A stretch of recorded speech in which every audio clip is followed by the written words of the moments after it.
When Johnson came in, all the things that Kennedy was trying to do were just erased. So the Israelis did get a nuclear weapon.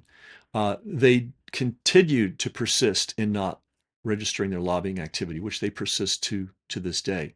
So yes, it was very favorable to Israel for John F. Kennedy to be murdered. What if Kennedy had lived?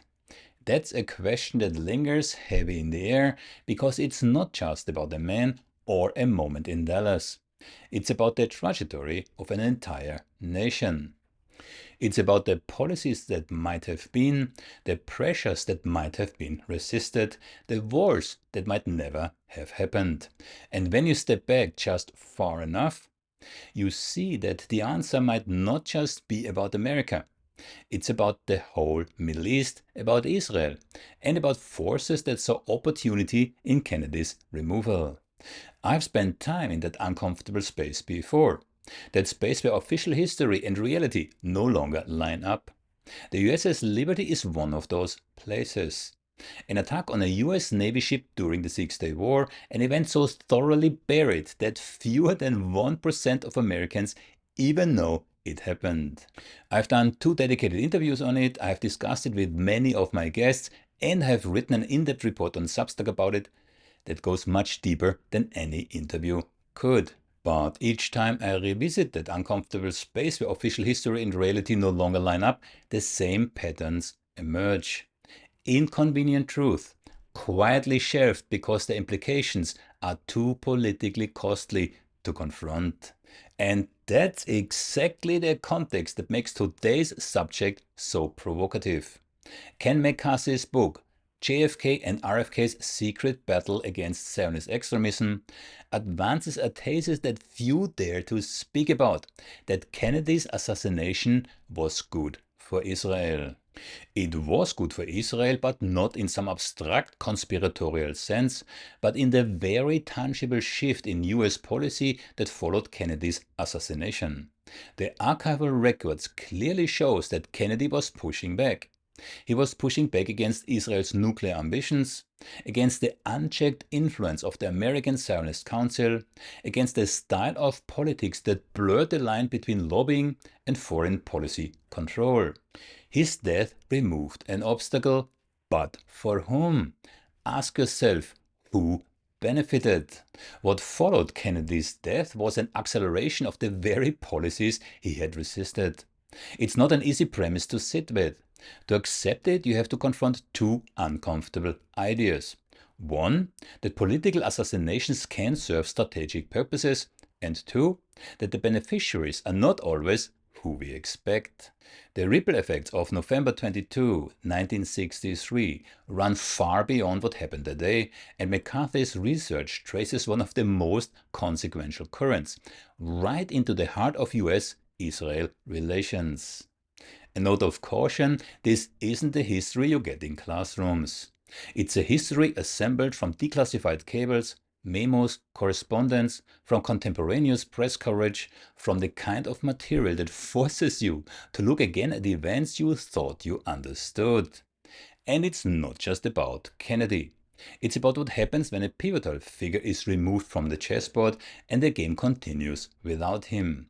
I have a whole series of political assassinations on my Substack. The question that I had asked at the beginning, what if Kennedy had lived, is unanswerable in the strictest sense. But the documents, the timelines, and the policy shifts tell a story that is less about the hypothetical and more about the reality we inherited. Because that's a reality where the USS Liberty could be attacked without consequences. When Israeli super spy and Hollywood billionaire could steal America's most sensitive nuclear secrets and get away with it. A reality where the resistance Kennedy embodied vanished overnight, replaced not just by a readiness to accommodate a foreign state's interest over America's, but by a willingness to shield that very state from accountability and bury its crimes. That's the world we are going to walk into now. The one born in the shadow of a motorcade, and the one that, for some, was very good news indeed. Ken McCarthy, what a pleasure having you. How are you? I'm well, and it's a pleasure to be on your show, which I know very well and have watched hours and hours of. Wow, that's a really a great compliment. Thank you. I saw you speaking on, I think it was Redacted, right? Yeah, with Giving Clayton an Morris. interview. Yes, giving an interview about that book, which we will discuss here in this interview. And I thought I have to find a way how to reach out to you. And it was not that easy. I had to dig in your online, Then I found a phone number and a hidden email somewhere. So maybe you should make it a bit easier for people to find you. So if someone wants to reach out to you, what's the best way doing so? Ooh, good question. Um, I I do want to be reached, but I also don't want to be inundated, and I certainly Okay, don't want to okay, be on okay, the okay. receiving end of. Um, oh my Understand. goodness! I believe if you actually buy the book, and we need to make this bigger in the book. I believe. Let me take my magnifying glass out. Um, uh-oh, we did not. Yeah, books. I can say this: books at kenmccarthy.com. Okay, good, Books at kenmccarthy.com. good. Ken, um, you wrote more than this book, and I was aware of John F. Kennedy, the imperialist, and I also saw Genocide in Gaza. But this book that we're talking today is JFK and RFK's secret battle against Zionist extremism, which is really interesting. But I have a whole list here. So, Unraveling the COVID Con, volumes 1 and 2. Then the Nuremberg Code, the 75th anniversary of commemorative edition with Holocaust survivors, etc., etc. Fauci's first fraud, and then what nurses saw. You are a prolific writer. I didn't know I was not aware of the first four books. Well, I'm getting to be older, and Like you know, all of us. it's like, okay, what am I going to do? The world needs help, and I'll be gone soon. What can I leave behind? And so I've put myself Mm, into high gear writing books. yeah, and you chose topics by definition not designed to make friends, right? Right, not light reading. Not light reading. Now, maybe we start right away and jump into again this book. And I just told Ken before we started recording, I'm on page 128. I received this book on Wednesday. Now, there are a couple of things already in this book that I was not aware of. And first of all, I wasn't aware that John F. Kennedy, as a student, was in Palestine and that he wrote to his father what he thought about the whole situation. Please. Yes, he was a well-to-do young man, and a man very interested in the world. He's the only U.S. president that got a degree in foreign relations. Bill Clinton went to Georgetown's diplomatic school, but that's different. He's the only president that focused on that topic. And I guess he asked his father, "Would you send me around the world?" And he did. And one of the places he went was Jerusalem and Palestine. And what he said to his father was, "This doesn't look tenable. I mean, you cannot jam people in here in an antagonistic way and think this is going to end well." And this was a man in his early 20s, and no hostility towards anybody, but just practically. So we have that Yeah. letter, and in the book, we not only have the text of these things, we actually have the facsimiles. You can actually see the letter, the actual letter in the book. I would say in a nutshell, this book is a collection of formal and informal documents on which you comment. Do you know how many? I didn't count. Yeah, how many different documents and letters and so on in Oh, this book? I About. I believe it's over 65. Yeah. So Yeah. for all the people that will shoot at you, metaphorically speaking, the evidence is there.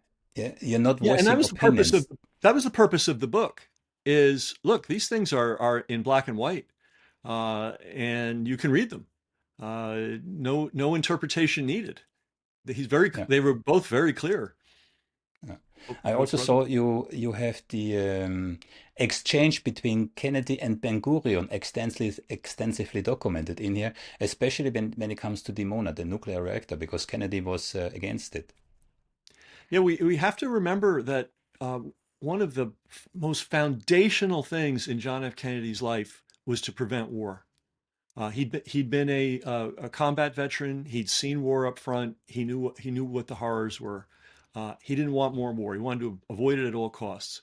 And he looked at the atomic stockpiles around the world, in that case only held by Russia, France, England, and I might be leaving somebody out. And so we need to stop this. So one of the first things he did as president was put into place a above ground testing ban. Because believe it or not, previous to Kennedy, all these countries, the UK, France, the US, we were just blowing up atomic bombs above ground everywhere. 1,500 atomic tests above ground. Yeah. I mean, unbelievable. And he had children and he loved his children and he didn't want his children to be poisoned. And he knew the effect, by the way, of this radioactive material on growing children. And he managed to convince the Soviet Union and other countries to sign off and say, hey, we're gonna limit the test ban. You cannot test above ground anymore. Um, so that was a big thing. And I think his next step was to stop new weapons, stop the proliferation. And his final goal was to start dismantling nuclear weapons. So he was very against nuclear proliferation. Therefore, when he learned from the CIA that it appeared, one branch of the CIA, another branch of the CIA appeared to be helping, by the way. That's a whole nother topic, not in this book, but we could talk about that too. But one branch of the CIA said, look, it looks a lot like these guys are developing nuclear weapons. And Kennedy was immediately on them and said, no. And the bottom line was he said, we need to come, we need to inspect your so-called laboratories, and we need to do it now. And if you don't agree to this, our support for you will be in jeopardy. He was crystal clear on that. Can I just say that the reason Americans and the world at large doesn't know this is many of these letters, cables, and so on were classified until relatively recently, until the 21st century. So these were buried as deeply as any of these so-called assassination files. Which is why this book is so interesting. Um, the one thing that I just started now to read is about the USS Liberty attack. Now, I know a little bit about it for two reasons. First of all, I interviewed the survivor, Phil Turney, who is still Mhm. alive. And I also interviewed James Bamford in regards to the USS Liberty. And I've spoken with many other people about it. Yeah. But I saw some research. There's less than 1% of the American population knows about the USS Liberty. That means you can go out on the street right now, you make the test yourself, ask 10 people, and one of them, if you're lucky, knows about the USS Liberty. Yeah? In a nutshell, maybe you tell us what happened. Okay, there's the official story. I mean, there's the official Israeli story, then there's the official American story, then there's probably the real story. So, and we're going to go into some. I think Bamford talks about this in other books. It was a Navy ship, and it was attacked. By the way, Navy ship flying the American flag, painted regulation colors. It had its, vessel number on it, very easy to see. Some surveillance planes from Israel flew over it. They knew exactly what they saw, and then they attacked the ship. And this part, all what I'm saying now is uncontrovertible or incontrovertible. Um, uh, the ship was visible, it was clear. The first thing they attacked was the communication towers. They wanted to destroy the ability of the ship to communicate with others. Then the next thing they attacked was the lifeboats, and they napalmed the deck. Then some torpedo boats came out with the intention of sinking the ship. Now, luckily, the people crewing those torpedo boats were incompetent and they failed to sink the ship. Also, luckily, there was one man on the ship that somehow, for a few seconds, managed to get the communications working again and flashed a signal to the Navy, hey, we're under attack. Immediately, the admiral in charge of that part of the world sent fighter jets to protect the ship. And what happened? The Secretary of War or Defense, McNamara, said, hey, no, send those ships back. The Admiral said, Airplanes. Send the airplanes back. oh, I'm sorry. Yeah, jets. Yeah, Excuse me. Yeah, yeah. jets. The Admiral said, no way. I need to hear this from a higher source. LBJ, Lyndon Johnson got on the phone and said, you take those planes back. And that's what happened. That's what happened. Now the Israelis say, "Oh, we thought it was an Egyptian trawler or something," which is absurd. One of the things you learn in the military is how to identify ships and planes, right? It's a course. You learn the silhouettes. You learn everything. It's if you're going to be shooting at things, you got to know who you're shooting at because you might shoot at your own people, right? So there is no way that there was an accident there. Now that ship, interestingly enough, was they call it a Navy ship, but it was a spy ship. Okay, and and we know that because of all the equipment on it. The crew may not have been aware of that. In fact, very often naval crews aren't aware of what they're doing. They're on a ship, they keep it moving in a certain direction, but the instructions are actually coming from the NSA, believe it or not. And I believe that was the case with that ship. That's just a sidebar. And they were there to listen to what was going on during this 67 war. And the The Israelis came crew, out, yeah, and destroyed it. the sailors, they themselves probably didn't know, but the most No, victims fell in that department that did the spying when one of the five torpedoes that that the Israelis fired actually hit the boat. yeah. And you said something really, really important. This is uncontrovertible, and we know that this was not a case of mistaken identity, thanks to Al Jazeera, who published the radio transmits between ground control and the pilots, where the pilots were puzzled. They said, "Are you sure? Are you sure this is an American ship? Are you sure?" So it's called The Day America, no, The Day Israel Attacked America. I invite everybody to have a look. Al Jazeera. But even without even without that communication, which you're right, that's very important. They had the actual transcript. It is so fundamental to military operations to know what ships look like what. It's like failing to tie, like going to a boxing match and Mm. not putting your shoes on. That's how fundamental an error it was. So it couldn't have been an error. We're Mm. always told how brilliant the Israeli military is, you know. Really, they couldn't tell the difference between an Egyptian trawler and a naval ship under U.S. colors. Ridiculous. After 8 hours of surveillance, 8 hours they flew over this. Anyway, but the important thing here is what happens afterwards, because now comes the U.S. government. Well, the sailors were told, "You say anything about what happened to you," and they lost many men, and many men were seriously injured. You say anything about what happened to you, and you will be court-martialed or worse. Okay, and I don't blame those men. They were traumatized, and you're under the control of the military. They kept their mouths shut for a long time, but then they started to come out and tell the truth. But so not only did Johnson sign off on the murder of U.S. servicemen, he also forced a cover up of what happened. Uh, and so, as you point out, I'm shocked that it's even as high as 1 out of 100. I bet it's more like 1 out of 1,000. I mean, I don't, you and I, we travel in certain circles, we watch certain podcasts, we read certain books, we know about this, but that's not the average American. So Americans don't know about this fundamental part of their history. Yeah, I think this is one of the core problems that Americans are very illiterate when it comes to their own history, even if you only consider, let's say, the last 75 years or so after the Second World War. All the putches, all the, assassinations, all the, the dirty games in the background. Most Americans are blissfully unaware. If I may, I saw a documentary, I forgot the name, and the reporter asked it was somewhere on rural America. Why do they hate us? Also, why do Arab countries hate America? And he said, well, they think we are rich, but we ain't rich. This is the sentiment, they are unjustifiably hated by Arabs. They just have nothing better to do than to hate Americans. Well, this is what they've been. It's indoctrination, and it starts young. Some of it comes from the churches. It's on the news 24/7. And people don't seem to realize that the first totalitarian state in terms of controlling information was not the Soviet Union, was not Red China. It was the United States during World War One.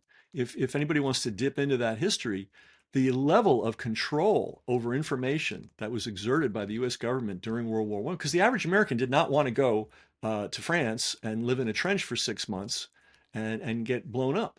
It took a tremendous amount of propaganda, and U.S. kind of mastered the skill of totalitarian information control in modern society, and they've not stopped since. In fact, this is a sidebar too, but you can see that after World War II, so many of the people that were involved as young men in army propaganda, in military propaganda, both for the U.S. and propagandizing the world, went on to become, the head of Time magazine, the head of CBS, professors of communications, heads of huge PR agencies, like the biggest ones in the world. All these guys were actually trained in propaganda by the US military during World War One. So we are a heavily propagandized group of people, which is, thank God the internet came along and is giving us a crack into reality. Most people, when it comes to propaganda, think about Goebbels, yeah, Hitler's propaganda minister. While in fact, it was Sigmund Freud's nephew, Edward Bernays, who helped changing the public sentiment in the US to enter the First and Second World War. So you're Well, absolutely right. well, I'm actually I've been studying propaganda since I was in my 20s, the history of it, and I know quite a bit about it. And apparently, well, everybody's heard of Kristallnacht, right? The Kristallnacht, yeah, Kristallnacht. That has nothing to do with breaking store windows. There's nothing in the term Kristallnacht that has anything to do with windows, correct? correct. Correct. However, Edward Bernays wrote a book called Crystallizing Public Opinion.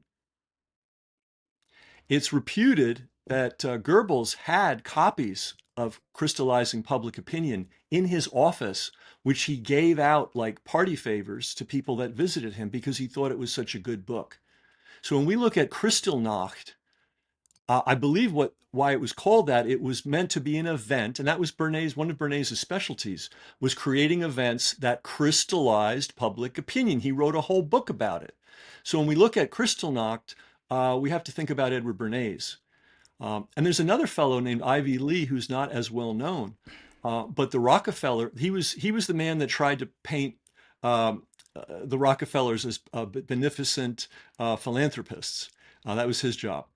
And the Rockefellers loaned him to IG Farben during in the 1930s. The problem being, people were looking at that company and they were looking at the Nazi regime in the United States saying, this looks terrible. So Rockefeller said, hey, Ivy, we need you to go over and help our Nazi friends. A little also sidebar about Rockefellers, if I may. Um, Sure. Anybody that goes to New York City, walk up Fifth Avenue on your way to Central Park. And right before you get to Central Park, you'll get to Rockefeller Center. And facing out on Fifth Avenue, the largest building devoted to a country, there were different pavilions. There was I think there was the Argentina pavilion and there was the UK building. Well, the biggest one is the Italy building, Italia. That was built, and that faces right out on Fifth Avenue. It's one of the most prominent buildings in the entire complex of Rockefeller Center. That was built during the Italian fascist regime, and it was built specifically for Mussolini's government to have a base in the most prominent real estate development in the most prominent city in the United States. So the support and this ties directly to what's going on in Israel today. The support of Nazism, the support of fascism, this goes deep in among the American elites. You know, Ford was involved in it, Rockefeller was involved in it, the DuPonts were involved in it. They were all, shoveling money at the Nazi regime. They maintained their business operations during the war. IBM had a what do you call it, a subsidy, a subsidiary that was supposedly an independent company. Well, they were running the IT, we call IT today, for the Holocaust. They were the ones with the punch cards and the machines. Because think about it, how do you keep track of millions of people's names and addresses and where they live? How do you keep track of who you got and who you didn't? Who got on the train when? Where were they sent? All these various camps all over the place with not just Jewish people, but people from all walks of life were in those camps. How do you manage that? Well, IBM managed that for them. So this is a problem we have. It's a structural problem. The big money interests, the big banking interests in the United States and in Europe are kind of fascist friendly at the end of the day. And they're proving that today in Israel. Markets prefer stability. How do you get stability? Not with democracy. Well, Mussolini was beloved by the industrialists because he was good at disrupting labor protests. That's what put him on their radar screen. Hitler was all in for demolishing any kind of positive social action in Germany. And they looked at that and said, "Oh, this is our guy." And in both cases, all the industrialists, you can, I'm sure you've seen the list of German industrialists. They were all on board. They couldn't give that guy enough money. And the same thing was going on in the United States. And it's all about a war on labor, a war on democracy, a war on the people. And you're right. They prefer a autocrat running things to a nation standing up for itself and doing the right thing for its people. And we almost could think now that we talk about today. Well, we are, and if we give some historical perspective, there were three isms that grew up in the 20s and 30s. One is fascism, that was the first one, and then Hitler, and looked at that and said, "Ooh, that looks awfully nice." I like what Mussolini's doing because remember the fascists got into Italy in the 20s, right? So they showed what was possible, and Hitler said, "Oh, this looks pretty good. We'll have Nazism." Well, there was a third group, and it was called Zionist revisionists. And they looked at all these things, and they also looked specifically at Italy. And this is not in the book, but this is, again, history. You can look it up, everybody. You don't have to doubt or believe. You can just look it up. They were they admired what Mussolini was doing in Africa, in North Africa, and in Ethiopia. They saw him bombing and using chemical weapons against civilians in Ethiopia. And they thought, From this is our, from IG Farben, the same company that you already mentioned. Yeah. yeah.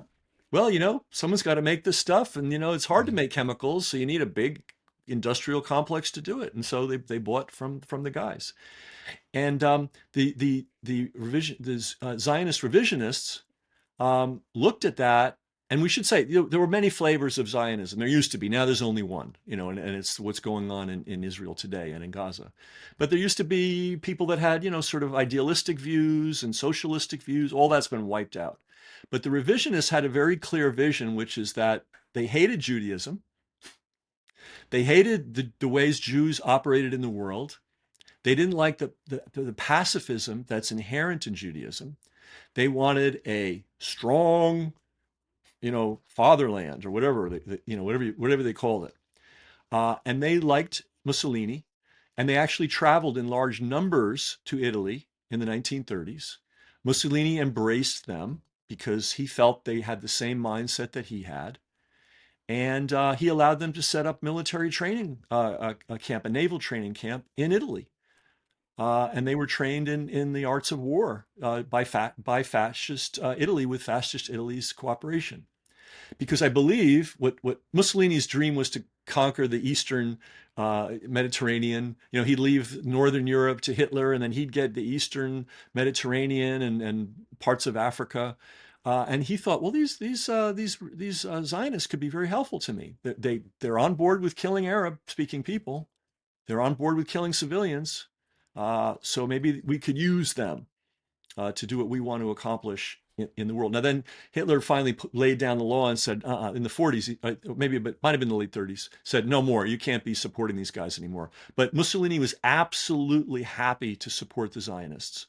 So you had the rise of fascism, you had the rise of Nazism, and you had the rise of this form of Zionism, which is dominant today in Israel. And these malignancies are, by the way, it was very common for a Zionist to proudly call themselves a fascist Zionist in the 1930s. Now it's not so popular to call yourself a fascist, but back then it hadn't been tainted yet. And so they were very happy to be presented that way. And of course, they were dealing with fascists in Italy on a regular basis. So Hmm. this is a little history that we haven't been told.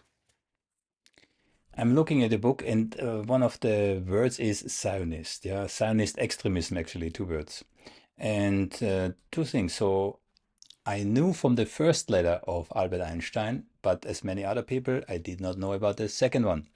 Maybe you tell us about the second letter that Albert Einstein wrote. Okay, this is so interesting. So we all know, I think everybody knows that Albert Einstein wrote a letter to Franklin Roosevelt and said, hey, the Nazis are developing atomic technology. We better get with it because if they get to it first, we're going to be cooked. So that's big. In fact, that letter I think was recently sold at auction for $4 million. So it's a high profile letter. He and Hannah Arendt, who's one of the great fighters of authoritarianism, one of the great thinkers and writers against it, he and some other Jewish people wrote the New York Times in 48, I believe it was, and said to the New York Times, hey, this Menachem Begin guy who you're inviting to come to speak in the United States, representing this group, these are bad people. Uh, and he talked about the massacre of a particular village in Palestine and said, we are all horrified. We, normal American Jews, are all horrified about this. Uh, this letter did get published in the New York Times, but you won't see it ever commemorated by the New York Times, and you'll never see it even talked about. So and this is very important because the idea that all Jews love Israel no matter what Israel does is completely false. I have a list here. Let me see of the Jewish Americans who are fighting full time against what's going on. It's Katie Halper, Max Blumenthal, Aaron Mate, Gabor Mate, his father, Norman Finkelstein, Rich Siegel. The list goes on and on and on and on and on. So it is a I had false. Rich, I had Rich Siegel on my show. Yeah, He's great. I love yeah, him. He's sort of yeah. a neighbor. He only lives about 50 miles away. Um, Really? Okay. yeah, and I know his work very well. And yeah, I mean, but there's so many directions we could go in.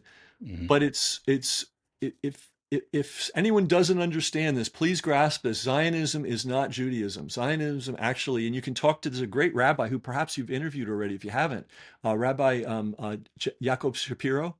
I had him on twice. Okay, he's the Yes, yes. greatest. He's His, spitting fire. and he's written a 1,300 page book Yeah, that yeah, shows clearly Zionism is the yeah, enemy of Judaism and the enemy of yeah. Jews. The You one know, statement, sorry, no, one please statement go ahead. that stuck with me from Jacob Shapiro, Emeritus Rabbi Jacob Shapiro. He said, Zionism burns Jews as fuel. Yeah, and he's so absolutely right with that. It's such a strong statement, but you have to look who it's coming from. You know, this is a very devout man, ran a congregation for decades, great scholar, 1,300 page book. It's called The Empty Wagon, and it's good reading too. And yes, they talk about human shields. Well, the Zionists are using Judaism as a human shield, the reputation of Judaism as a human shield to carry out this atrocity. And the tragedy is we have so many idiots, and I'm going to call them idiots in the United States, that cannot make this simple distinction that Judaism has nothing to do with Zionism, that American Jews are fighting against this. Cannot or will not make this Ah, boy, distinction. it's a good question. You know why? How do you remain stupid for so long? But we're talking about tens of millions of Americans, and there's a Mm. a large movement in the United States called Zionist Christian Zionism, Yeah, yeah. which by the way, I don't Messianic. know. Yeah. Yeah, and it's insane. The thesis is, oh well, Jesus can't come back until all the Jews and Muslims are dead. What? Where's that in the Bible? Exactly. Exactly. And you have a twin organization in Israel because they want to get rid of the Al-Aqsa Mosque so that their Messiah can come back. I discussed this with Noam Chomsky, and he said, they will blow up the whole world, but who cares? God is on their side. Yeah. Yeah, It's this it's is true. There's a convergence of this. There are about 60 million fundamental Christians in America. It's not one block, yeah, but it's about 60 million who read this kind of literature. And on the other side, you have a similar interest group in Israel. They both go for this civilizational. I call it civilizational. It's probably not completely correct. Is it? Is because it's also not religion. Yeah, but they are really apparently striving for this clash, so that each their own, because they point their fingers at each other. Their Messiah is the wrong one because there's only one, and ours is the. It's so twisted. It's yeah. so twisted. Yeah, and then we see Ted Cruz. I don't know if you saw him I saw it I mean, absolutely. preposterous. And then we have this Mike Johnson. I don't know if you've seen that. This is the Speaker of the House, the head of the Republicans in the House.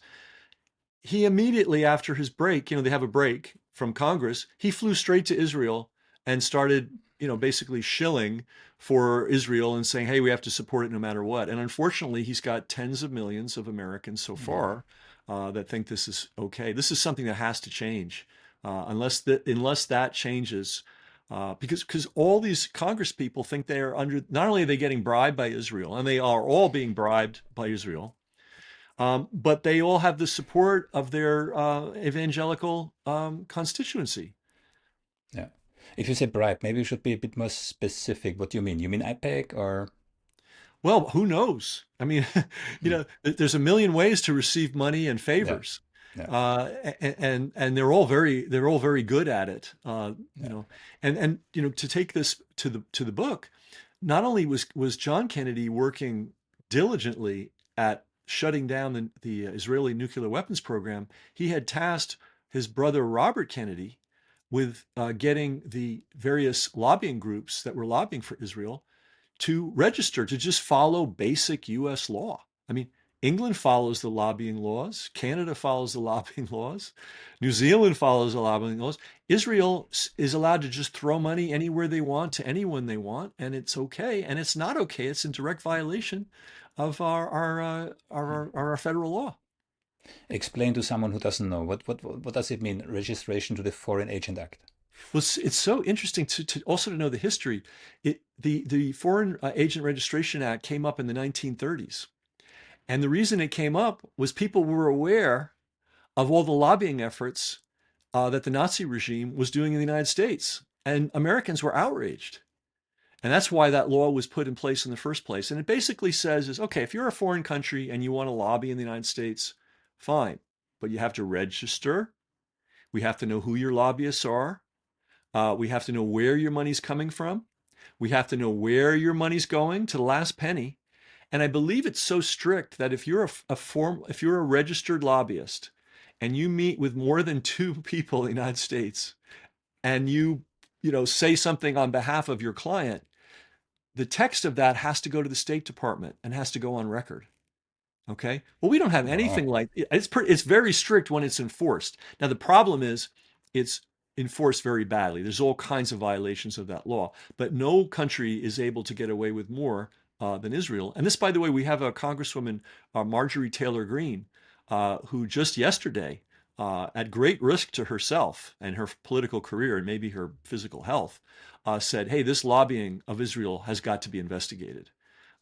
Nobody has dared even mention that in Congress. So she's on the record now as saying that. So um, yeah, so Robert Kennedy was writing the various lobbying groups saying you got to register, and they're like, no, we don't.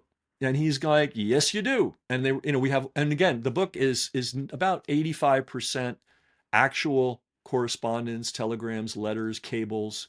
It's not my opinion. It's not my interpretation. You can read the actual words. You need to register. We don't want to register. We don't think we have to. We think it would be bad for us. I mean, all this absurd stuff that continues to go on to this day. So there were two things that did not happen that Kennedy wanted to happen. One was the inspection of the Dimona nuclear plant, and the second, I mean, there were more than that, yeah. But the second thing in the context of Israel is the registration of Israel lobbying as foreign agents. Is this, and I didn't come so far, but I kind of looked ahead a bit in your book. Rick Sterling wrote that the JFK assassination was good for Israel. Maybe you want to elaborate. Well, I'm glad you brought that up, and I really need to acknowledge Rick Sterling. So let me tell you how the book came to be, and then I'll answer your question. So Maybe Richard briefly, Medhurst, maybe briefly, who is Rick Sterling? Maybe let's he start there. he is like me. He's a former tech guy who moved into journalism because he was concerned about the direction our country was going. Tech executive. So that's basically his background. And he's written for the Mint Press and groups like that.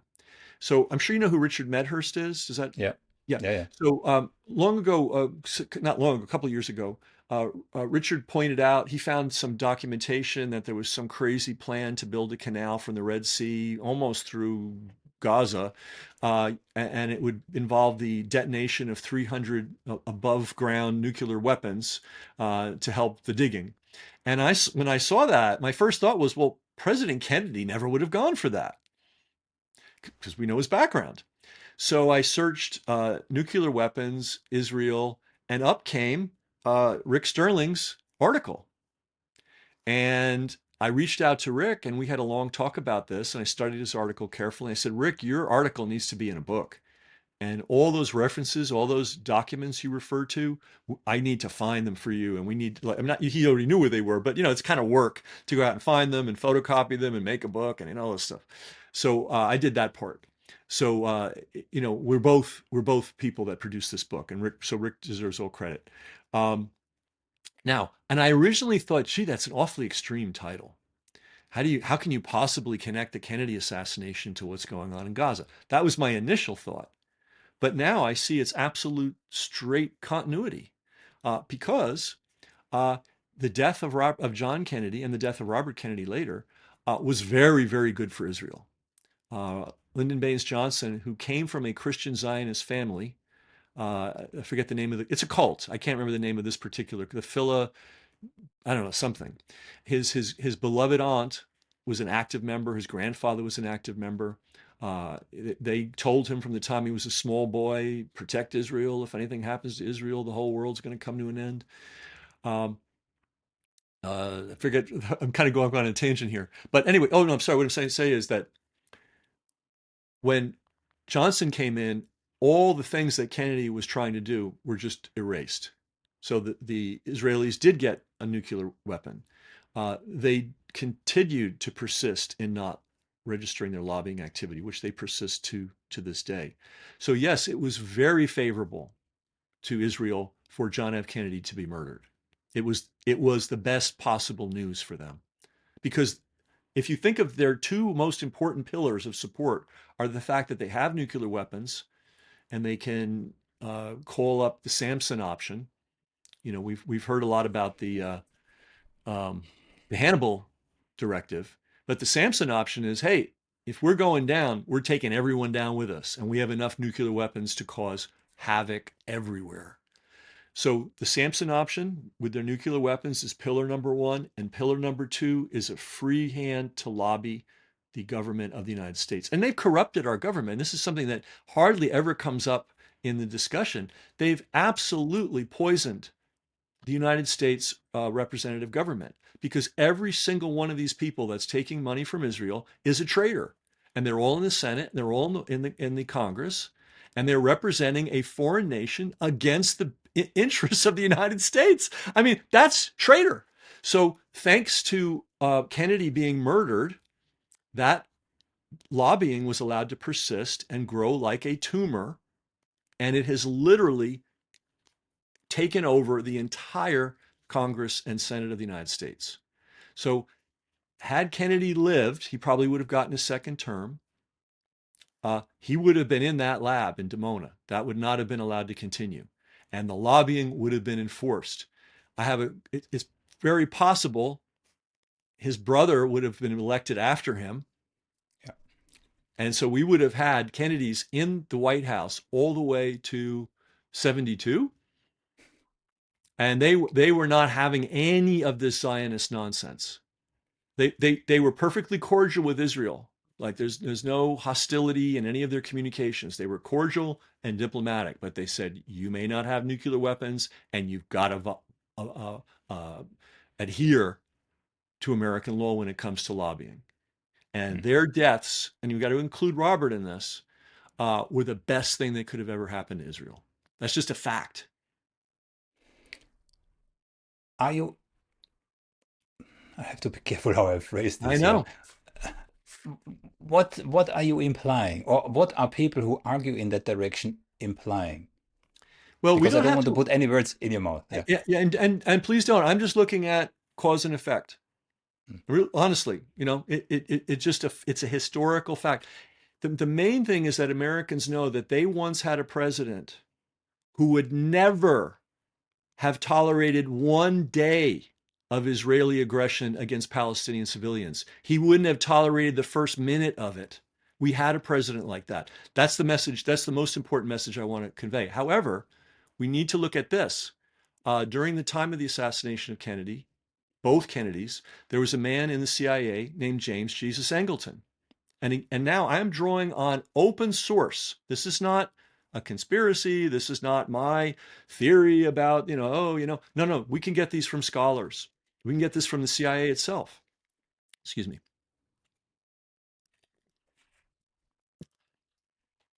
James Jesus Angleton was head of counterintelligence for the CIA. He was put in that position by um, Dulles, Allen Dulles in the 1950s. He remained head of counterintelligence through 5 separate CIA directors. And he was only forced out in the 70s when this cover story is he was a raving alcoholic and he was just losing his mind. And they had to get him out of there. What is counterintelligence? Counterintelligence is spying on the spies, right? So if you're the CIA, you need to know what the other intelligence agencies are doing. You need to make sure they're not spying on you. And the third thing you need to do is to make sure that all your covert actions are kept covert in their planning, in their execution, and forever. That's what counterintelligence is. So the man in that seat for 5 different CIA directors was James Jesus Angleton. Okay, very important to know.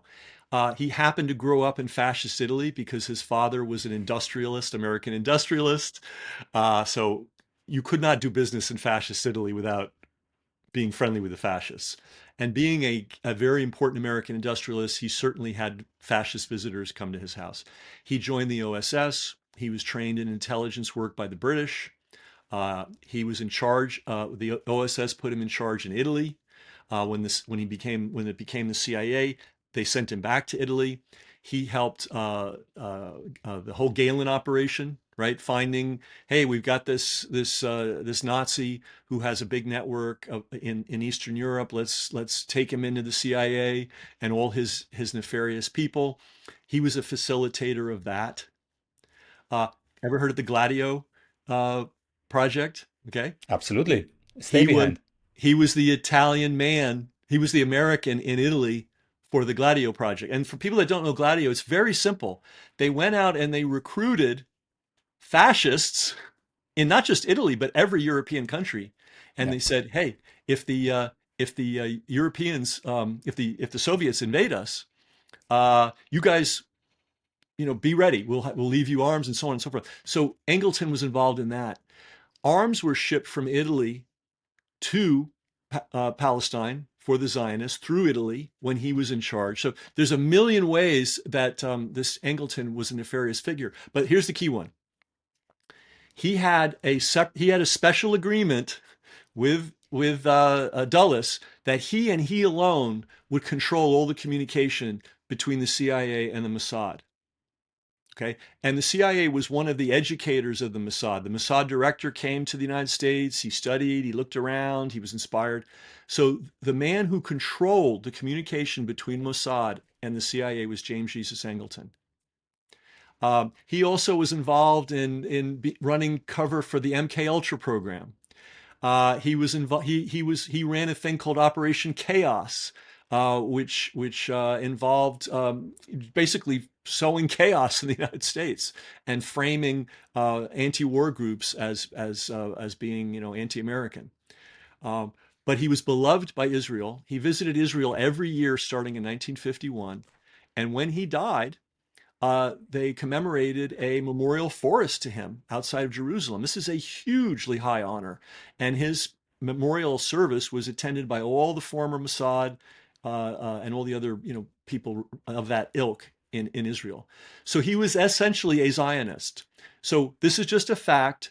When John F. Kennedy was killed, the head of counterintelligence in the United States, who had a direct line to Mossad back and forth, was a Zionist. Same thing when Robert Kennedy was killed. And what was his job? What was it? What's the counterintelligence job? It's to keep secrets secret. All right. So how invested was Angleton in keeping the details of the Kennedy assassination secret? There was a woman, and I can't remember her name, who was reputed to be a girlfriend, probably was a girlfriend of JFK, who was murdered in Washington D.C. in Georgetown, right after the assassination. And her husband happened to be a CIA, not agent, but officer, high ranking. And he said, and they were divorced. And he said, when my ex-wife was killed, The very next day, Angleton broke into her apartment and took out her diary. Okay, this is a CIA officer, high ranking, saying this, not some conspiracy theorist. There's another case of showing how much Angleton wanted to cover up or control the narrative of the assassination. The head of the Mexico City CIA station, and I'm sorry I'm drawing a blank on his name. There's a lot of names to keep in track of. But the guy that was in charge of that station when Oswald supposedly was coming to Mexico City and talking with the Russians and talking with the Cubans and all that, late in his life, he was starting to get loose lips, and he was writing a memoir. When that man died, and he was retired, but he was writing a memoir. When that man died, James Jesus Angleton personally got on a plane, flew from Washington, D.C. to Mexico City, and browbeat that man's widow into allowing him into his office. They opened his safe. They removed all the different copies of the memoir. They removed files from his office and flew them back to the United States. So that was how involved James Jesus Angleton was in the assassination cover-up. So I'm not saying anything other than conveying these facts to you. But and there's one other fact. I wrote a chapter, the very last chapter. I've always been wondering why the man they say killed Robert Kennedy, they say he killed him.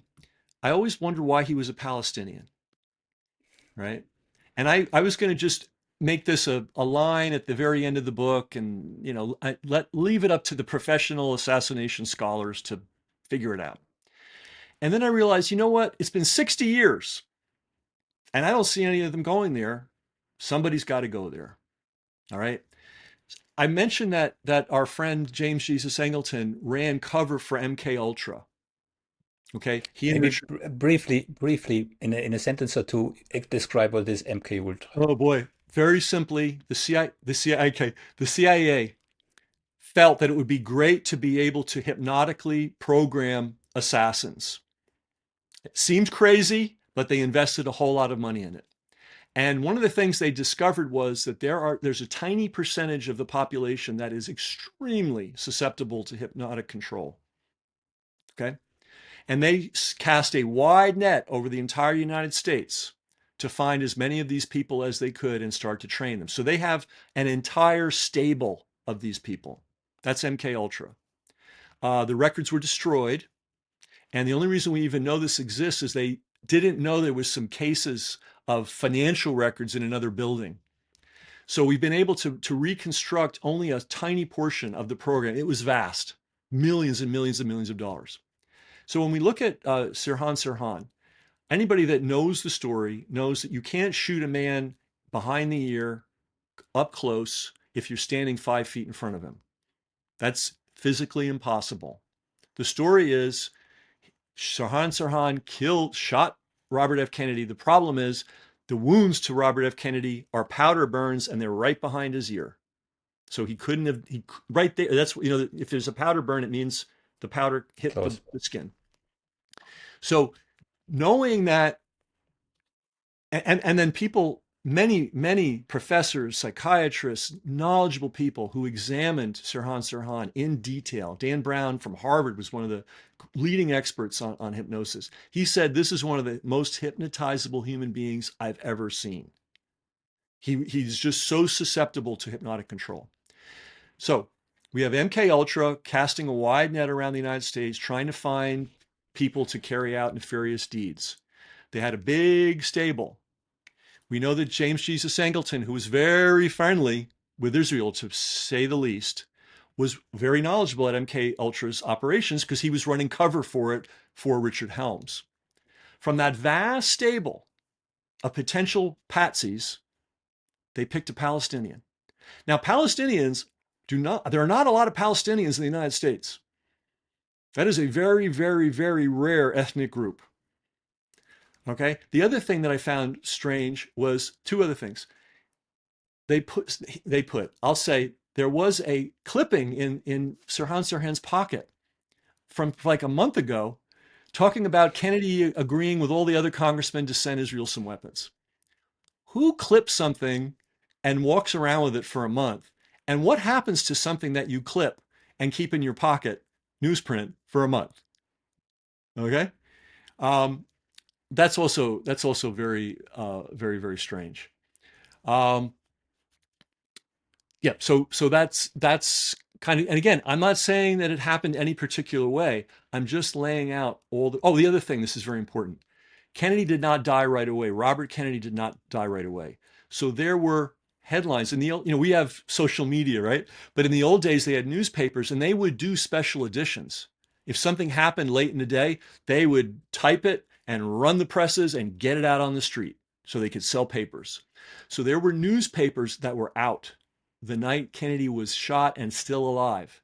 And somehow, by magic, those newspapers knew that he was a Palestinian, even though he was a Christian Palestinian, and that he hated Israel and was an anti Semite. Kennedy was still alive, and the journalism was so remarkable that they were able to do the deep dive of this man's background in history and know this. So it looks to me, we know Sirhan Sirhan was a patsy. He gives every indication of having been hypnotically controlled. We know that Robert Kennedy was shot here, not here. Why did they use, of all the hypnotically controlled patsies they could have put in place, why did they pick a Palestinian? I think they left their thumbprint on that. And I think people that can think and put two and two together know that James Jesus Angleton was working for two masters. Clearly he was, because talk about the nuclear weapons. This stuff is not in the book, by the way, but it's open source history. Somehow, I think it was 300 kilograms of enriched 200. uranium. How 200, many? yeah. Yeah, 200. 200 Yeah. from a U.S. Plant that was being operated by an ardent Zionist on behalf of the U.S. Navy. Somehow that enriched uranium disappeared, enough to build many, many, many bombs. And this happened when James Jesus Angleton was head of counterintelligence. Now, should he have known that was going on? Maybe.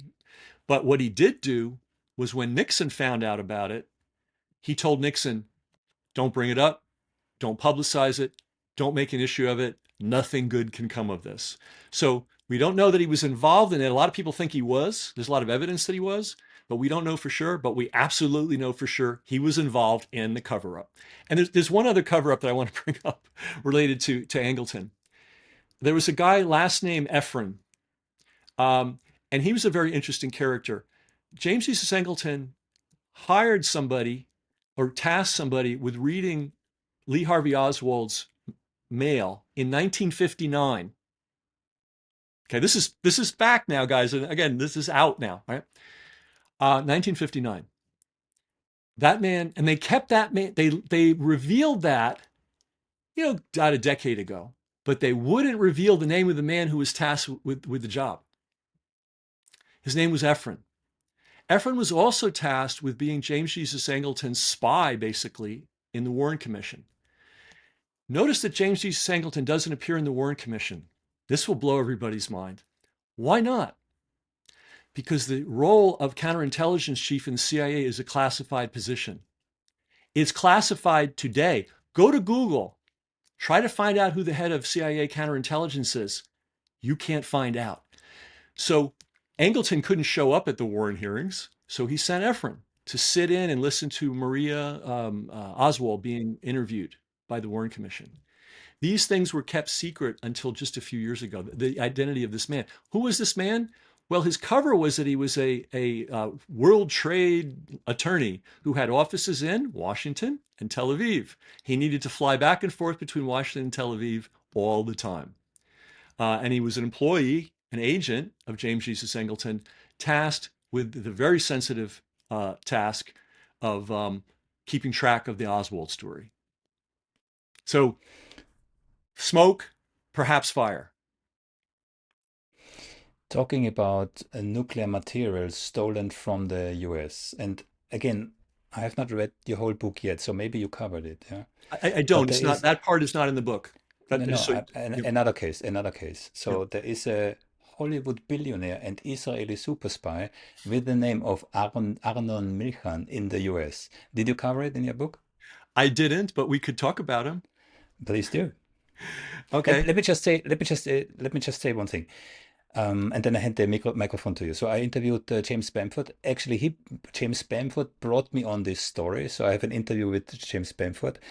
then I know that there is a journalist called Grant Smith, and he obtained documents via the Freedom of Information Act, which clearly proves everything that's encapsulated in this scandal about nuclear theft. But before I give the microphone to you, there is today these three corruption scandals that Netanyahu is involved. And one of the key players is this Arnon Milchan. It's about bribery. Yeah, that's the surface level scandal. And I'm absolutely amazed, mesmerized, why nobody looks below the surface level scandal and asks a very simple question. Why had Netanyahu the power to more or less blackmail a multi-billionaire for trivial things like, altogether it's not even $500,000 or so. That's the real thing. So now I give the microphone to you and you explain the underlying scandal below this scandal. Well, this is this fellow was tasked, as many people were, many Israelis were tasked, because the Israelis were in the Zionists, the Zionist revisionists, were obsessed with getting a nuclear weapon. So they put all their effort and energy into that. And they had spies going out trying to steal secrets, nuclear secrets from the United States. And one of the many things that this fellow did was one of his partners was arrested for illegally exporting triggers that could be used for nuclear weapons. Critrons, yeah. Yeah. Now, somehow he never got in trouble, but his partner did. Um, yeah, how that works is very mysterious. There's another thing that came up that was a little weird. One of the things that reawoke Americans to the JFK assassination was the movie JFK, produced and directed by Oliver Stone. Now, Yeah, but I'm, but no, no, produced by Arnon Milchan. I'm so pardon me. Yeah, Yeah, yeah. Well, yeah. I want to be really, really precise on this. The first thing I want to say is Oliver Stone is a great American, and anybody who doubts that should get the film Born on the 4th of July and realize the political cost and capital he consumed to tell the truth about what happens to our veterans. So I don't want to cast any shadow on Oliver Stone. However, when you're making a film or you're doing something huge, sometimes you run out of money. And they did run out of money, and in came our friend with money. And I have a feeling the way it went down is he was able to go and brag to his friends back in Israel, oh, I controlled that JFK film. I'm not sure that he actually controlled it, but he certainly shoveled a lot of money into it to keep it alive. And we, of course, know that that film didn't mention anything about James Jesus Angleton, his connections with Israel, the great benefits that Israel, the Zionists in Israel got when the Kennedys were killed. That was never mentioned. I don't think Oliver Stone was corrupted by this fellow, but I think this fellow was trying. He was paying attention, and I bet he got bragging points and made all kinds of claims about what he accomplished. I think that's how it really went down, because I could be wrong, but I don't think Oliver Stone would change the narrative. Now, interestingly enough, the narrative that came out of JFK was, oh, this had to do with the Vietnam War. They had never talked about that much in the public, in the assassination circles, until that film came out. And then a lot of Americans kind of grasped, oh yeah, he wanted to pull us out of Vietnam, but he wanted to do far more. And there's something that you probably saw in the redacted segment. In 61 or 2, I can't remember. We have 62, excuse me, in October. John F. Kennedy welcomed the newly elected president of Algeria to the White House. And so everybody should meditate on that. This was not two guys sitting in a chair answering questions, in chairs answering questions from the press. This was the most lavish reception I have ever seen, and I don't think anybody can find a more lavish one ever held on the White House grounds. Why did Kennedy do that? Was that just sort of some, oh, I'll just do this because I don't have anything else to do on a Friday afternoon? This was carefully thought out. It was a message to many parties. It was a message to the Arab speaking world. We are your friends. We want to work with you. What could be clearer? It was a message to the US military.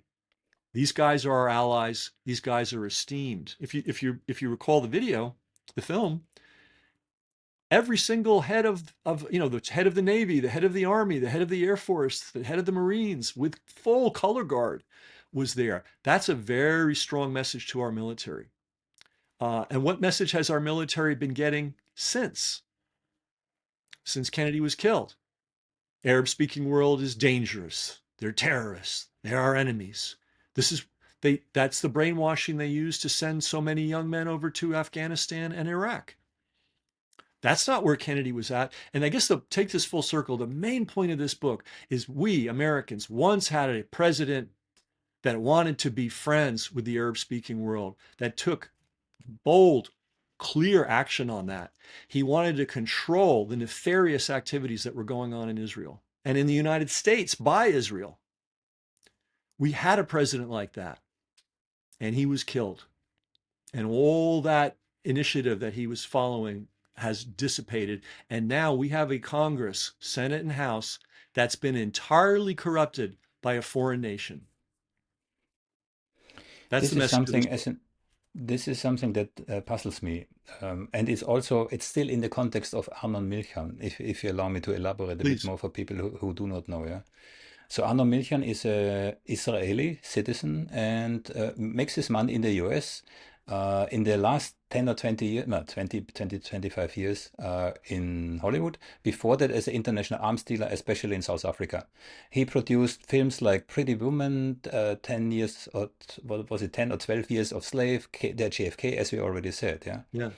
But when he was still, the arms dealing, and at the time when Netanyahu himself was chief of staff in the Israeli embassy in Washington, those two worked together, stealing nuclear secrets from America and getting them to Israel.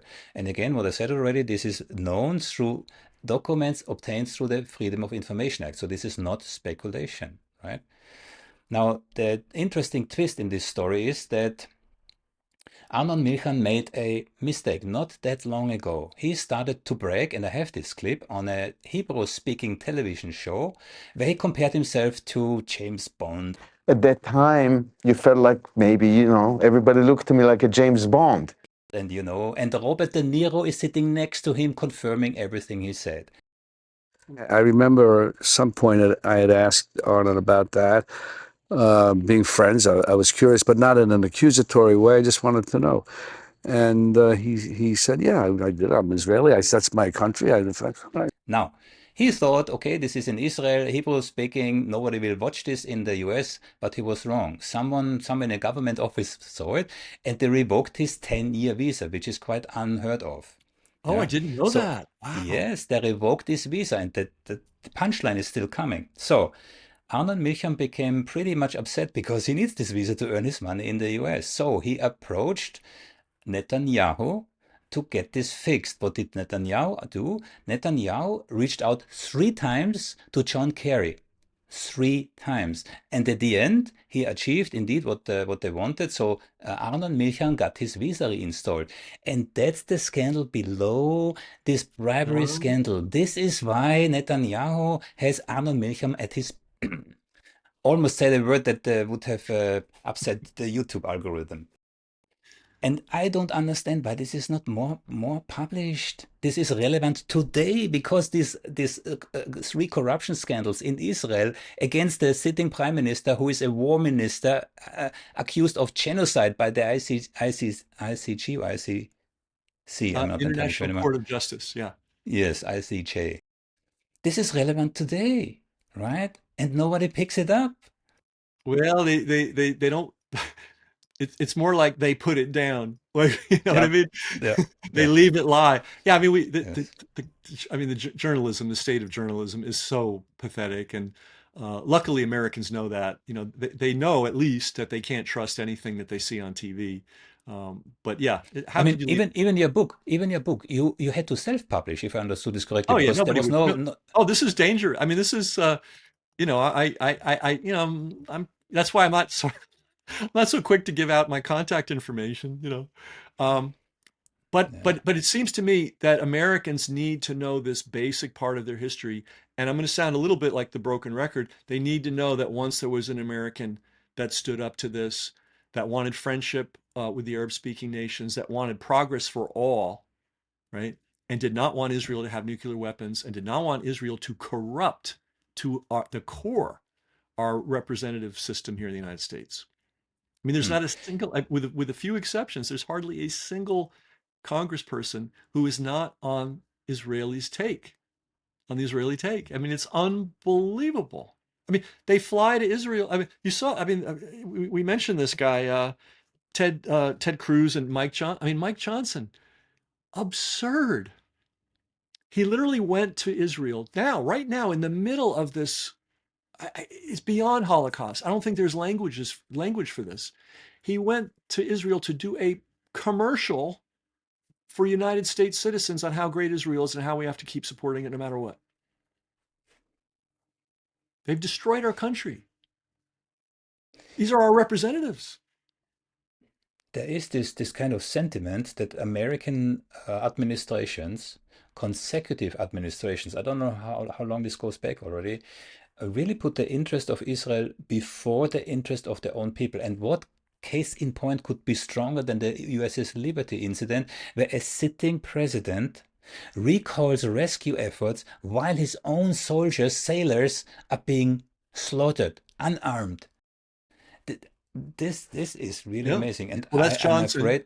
That's Johnson. And now think about this. Every single president that followed had the power to say, we have to investigate this. Not a single one did it. Not one. Not Reagan, not Obama, not Clinton, not Trump. None of them are willing to tell the American public what happened to our servicemen at the hands of the Israeli military. Makes you wonder what their mindset is today. How much do they really care? I mean, and I know one thing for sure. I mean, Nixon was not the only president who taped conversations in the White House. Kennedy did too, which is why we know at the time of the Cuban crisis, he had his hands full of not letting the Hawks preemptively nuke both Yeah. China and Russia. So Russia basically and China preemptively. This is what they wanted to do. Well, the, Yeah. the Liberty might have been a setup to nuke Cairo. Yes, maybe elaborate briefly. Yeah. Well, the Israelis had the nuclear weapon, and the story was going to be that the Egyptians, that's the story they wanted, that the Egyptians sunk the Liberty. And unfortunately, the liber for the unfortunately for the conspirators, the Liberty got the message out that they were being attacked by Israel. Listen, think about this. Had that message not gotten out, that ship would have gone to the bottom, all hands lost. The news would have been Egypt did it. That's a How easy consequence.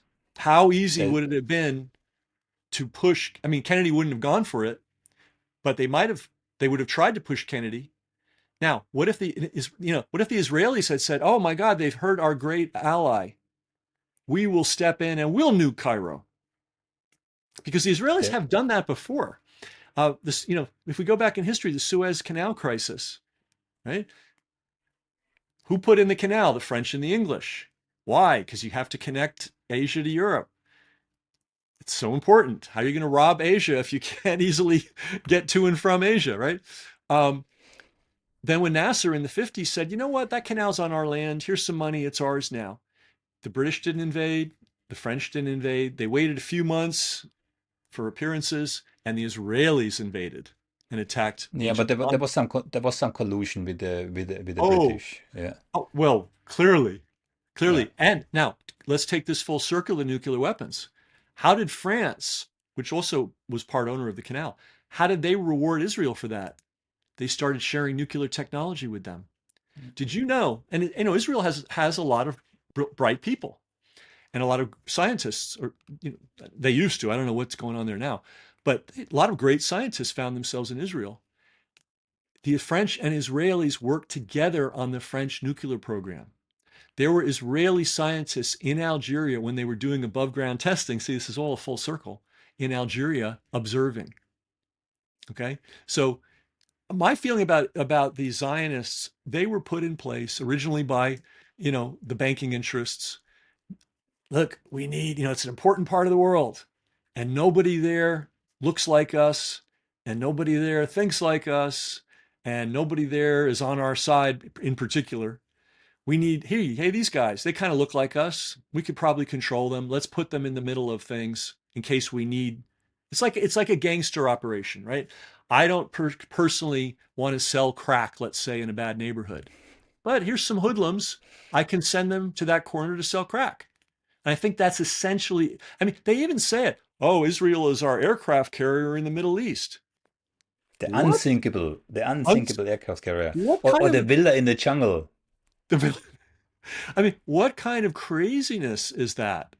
And yet they say it with a straight face, and because they believe it, they believe we. Can, I guess that I don't know. I guess they believe we must assert our dominance over this critically important part of the world. Even before oil, the Middle East was very important. Why? Because materials have to be moved from east to west and west to east. Pretty much has to go through there. And even Roosevelt said this, and he wasn't trying to take over the world, but Roosevelt made the observation: if you want to rule the world, you better rule the Middle East. So I think that's what ultimately I think that's what all this is about. Uh, we put these people in put these people in place to do our bidding, and it's a little bit like another movie related to Oliver Stone. He wrote the script called Scarface. And the Scarface theory is the Scarface narrative is there was this scrappy Cuban exile who arrives in Florida and he's washing dishes and he wants to work his way up, and he works his way up to the top of cocaine dealing in Miami by killing everybody. And it ends, by the way, it ends with him in his mansion with some super gun trying to fight off the people that are coming to kill him. But it's like that. We empowered some gangsters because that's what they are. That's all the assassinations they've carried out even before they were a state, right? The bombings, the murders of Jews. I mean, there were Jewish people working in the Hotel David that was blown up, and you can find the documentary. They've never apologized to the Jewish families. They've never compensated them, right? So these guys have been gangsters since day one, right? And now, just like in the movie Scarface, they rose from just dealing crack on the street corner to saying, "Hey, we're the boss now." I mean, it's very interesting. Just one addition to what you just said. They were bombing their own population in Iraq and in Yes. Egypt. In Yes. Egypt, it's the Levant affair, and I interviewed Professor Avi Schleim, who is an Iraqi Jew, who told me with a smile on his face, and now I found the smoking gun. So Israelis bombed Israeli targets, Jewish targets, not Israel, Jewish Yeah. targets in both Egypt and Iraq to scare them, leaving their home country where they have lived since hundreds, if not thousands of years, and to migrate into Israel, where they were received like dogs. Exactly. Even Holocaust survivors in Israel were treated like dogs because the lingua franca for those people was Yiddish. Okay, They were the weak ones, the they were the weak victims. ones, and you were not allowed. And Yiddish is a beautiful language. It's so expressive, and it's one of the great creations of the Jewish European civilization culture. And if you arrived in Israel from the camp speaking Yiddish, you were treated like garbage.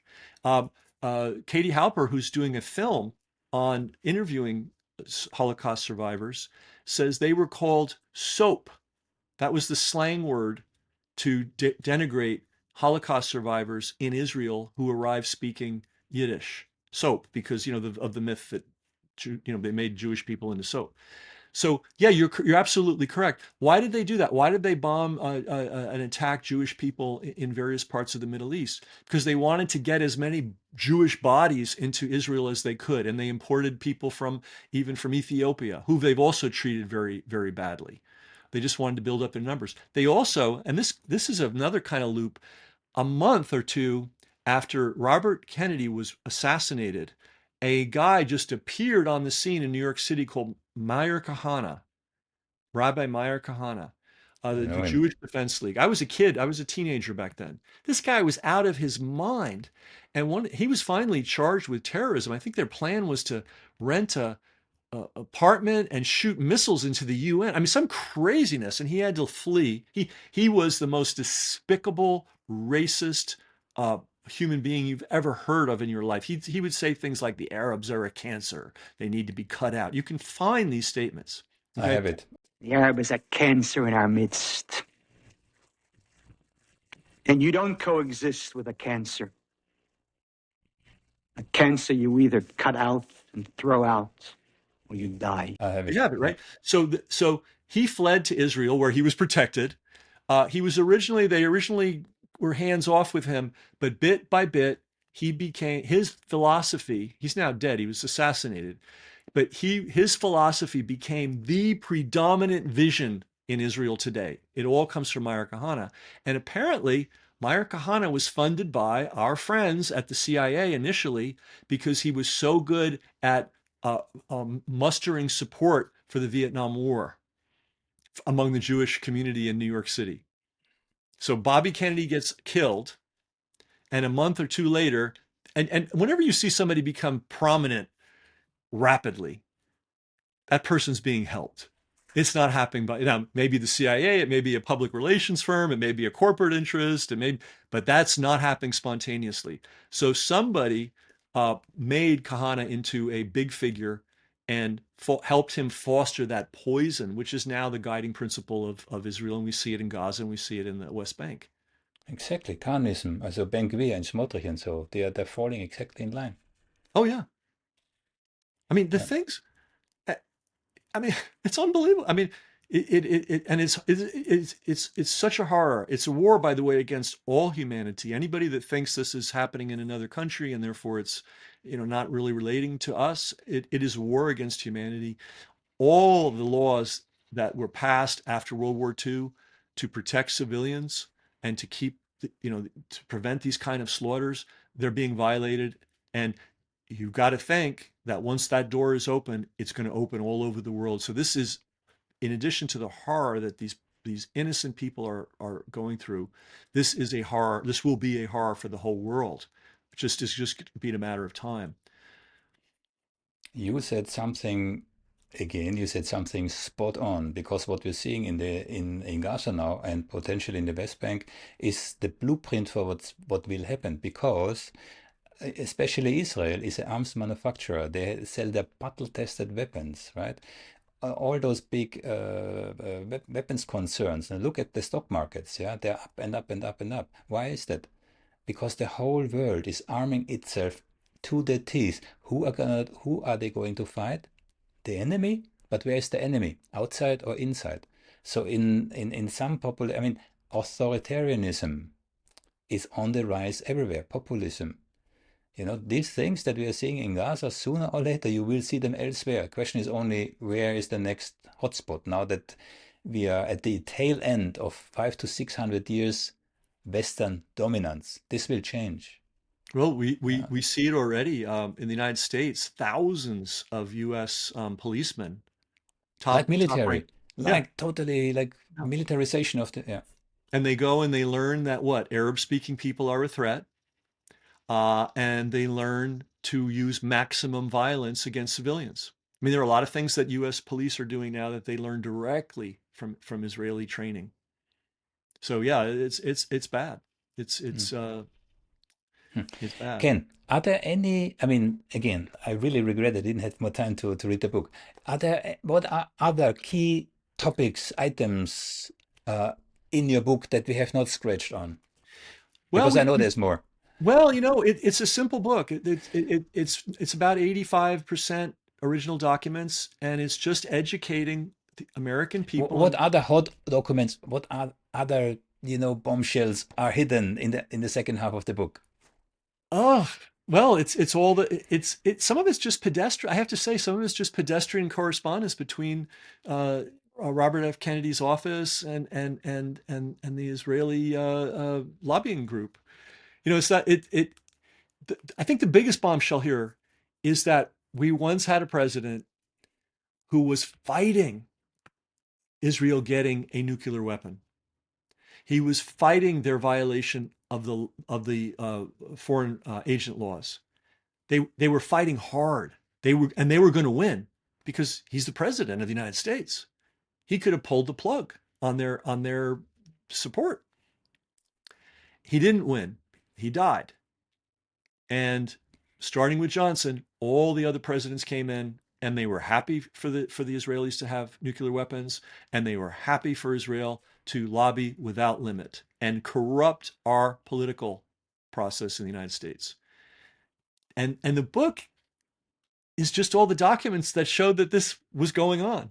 And they were classified. So if people are wondering, well, why haven't we heard of this? Because these documents were classified till the 21st century.